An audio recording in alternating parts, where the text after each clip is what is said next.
this lesson, we're just going to jot down a few things that happen if a meiosis doesn't occur normally.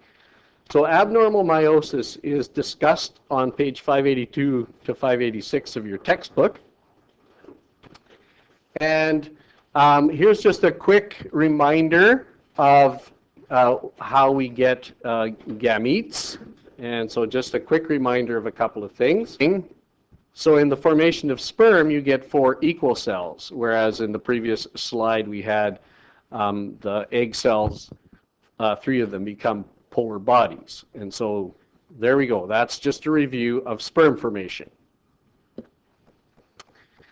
The topic really for this lesson is nondisjunction, or meiosis mistakes.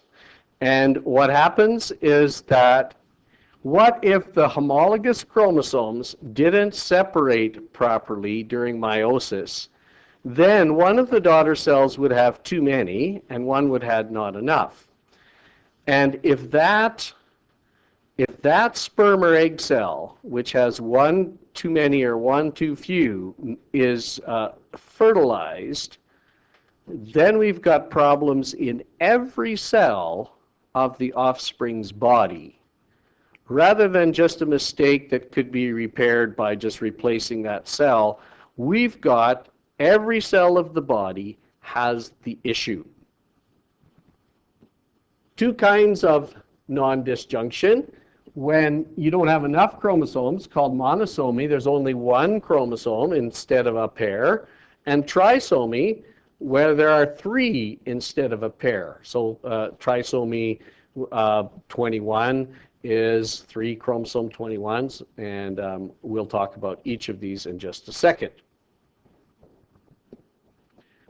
Non-disjunction is discussed on page 582. Here are some examples. The Down syndrome, you can just read this for yourself, but you could also read it in your textbook. There's an example of a Down syndrome baby.